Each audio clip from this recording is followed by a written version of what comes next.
To many of us, this is a real dream come true.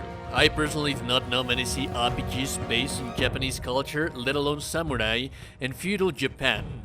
That's what Shadow of the Road essentially is, but with some slight twists in here. I've been lucky enough to be in touch with the folk at RPJames. You might know them for the games Pathfinder and Warhammer 40k Rogue Trader, and well, while they're just publishers in here, I believe them to be some of the coolest RPG pioneers of modern gaming, at least when it comes to newcomers to produce games of the like, which I cannot stress enough.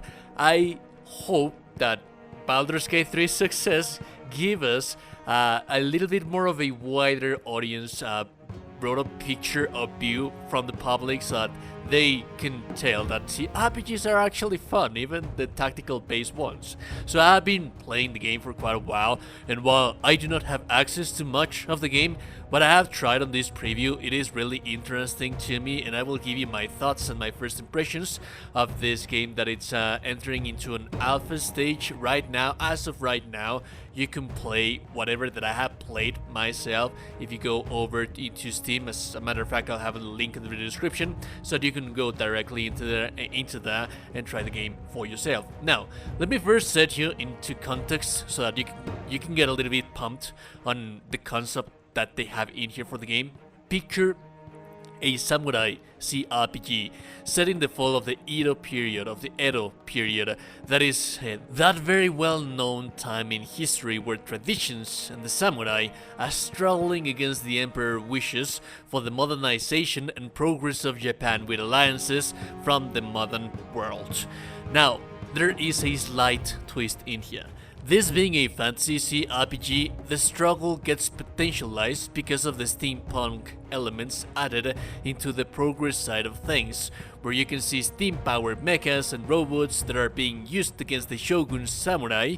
And while the scale seems to lean more into the technology side when it comes to the prowess of the fighting, the samurai are not powerless to them, since they do wield powerful magic, and Japanese culture boosts that fact, adding narrative elements with the mention of the yokai, which play a huge part of everything in this game. So what we have in here is a clash of that duality that we have seen in many other places, but not so much in Japan. Science versus magic. And what I have seen, read, played, experienced, and overall researched on my own as well, they did their own fair share of research on their own end. So what we can see in here is indeed a baseline of real history, the fall of the Edo period. You will see realistic, real historic characters, events, and so on, but the implementation of miracles, magic, and overall fantasy allows them the room to also experiment on what they're trying to convey in the final story. Now, that's the general idea that I can give you about the story, and I think that there's like huge potential in here. I can see a lot of what I was experiencing on Neo, if you're a fan of what the narrative what Neo had for narrative.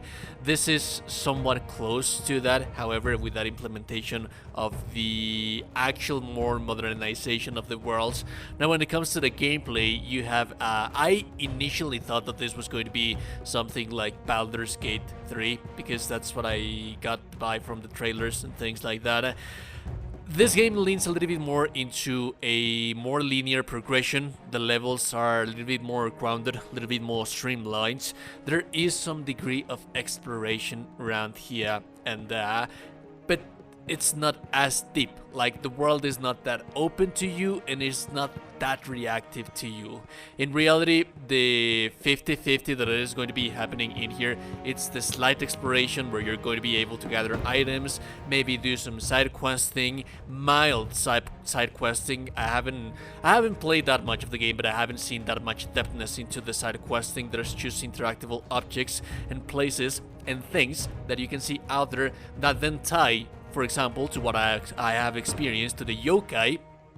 And then there's the aspect tactical side of things, where the rest of the level that you are in, because the progression is level based, the rest of the level is you fighting in this tactical scenario where the actual narrative things have something into play in here, because as you are exploring, as you're doing the dialogue, as you're learning from the story, you're also making decisions, which is a quintessential part of every CRPG. And that's why I'm very happy to see this, because yes, that's a essential part of a CRPG. Your decisions have to impact your game into some extent. Here, your decisions of your characters, because each of the characters of the roster that you're going to have in here, they are very much invested into the story, and they are going to have decisions. Not all, you don't have like a main character.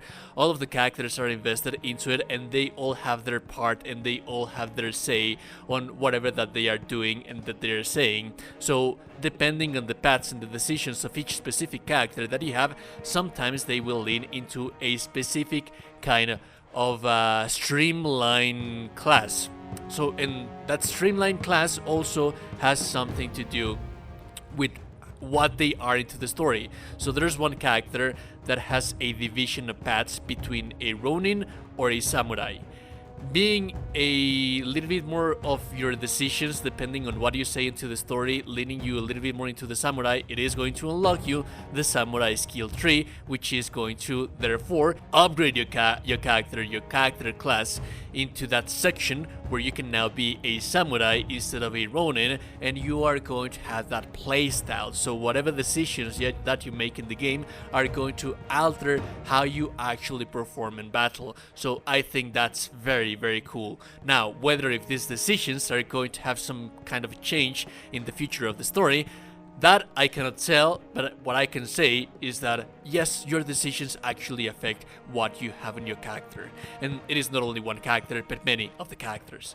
The world's cinematics, exploration, and overall the graphical art style of the game is this very, very detailed world. It can be eye candy sometimes, the level of reflections and the overall textures that are very detailed. Yes, of course, you have to have in mind that this is a isometric RPG, and you don't have that much close-up into the camera.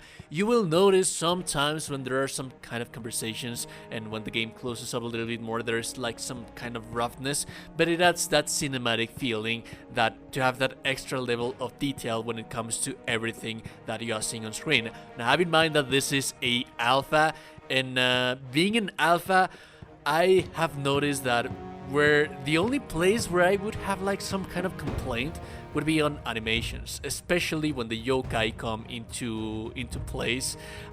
There are some times where the transformations, or when the characters are actually doing things that require for them to interact in between each other, you will see clipping and things like that. So while I can appreciate the level of cinematic immersion that they are trying to convey in here, I do have to say that it is rough to see those animations and those clipping, and like the graphics are actually kind of nice, but if you're looking for something like Baldur's Gate, for example, this is nothing like the sort. This is not the scope. They don't have the budget for that kind of game. But if you're looking for a game that has a good story, I'd say that the most appealing thing out of everything in here, it's precisely the world setting that we have in here. The other places that I have seen this, me personally as a gamer, I have seen it on Neo. I enjoyed it back on Neo. I enjoyed reading the descriptions of the monsters, but the monsters and the yokai, they didn't really have that much of a precise impact into whatever the world was out there. It was just interesting to see where they were coming from. In here, the little small side questing that I have been noticing, they do make use of the benign yokai and the evil yokai, and those interactions. There's also one very cool thing that in dialogue, this is something that this is not the first time that we have seen this in the game, but the codex, you don't actually have to access the codex if you find that they are using some kind of term that you do not know, like yurei or yokai or things like that, you can just hover over that specific piece of dialogue and you can understand then what is it that they are referring to, and this is most likely Japanese folklore and culture, which is very good to see. Now, just to wrap up this preview alpha game that I have been playing, it's open to the public right now, as of right now, so if you're interested in playing it, you can do so on Steam, like I mentioned at the first beginning of the video. There is no confirmation for this coming to consoles as of yet, but have in mind that Owlcat Games have published, for example, Pathfinder and Pathfinder Kingmaker and Warhammer 40k Rogue Trader on PlayStation, Xbox as well, so I wouldn't be surprised if this at some point manages to reach consoles as well. If you like the content, like and never super appreciate it, and also that you're gorgeous and beautiful person, you are indeed a gorgeous and beautiful person, subscribe to the channel, join the Discord, have a beautiful day, and bye.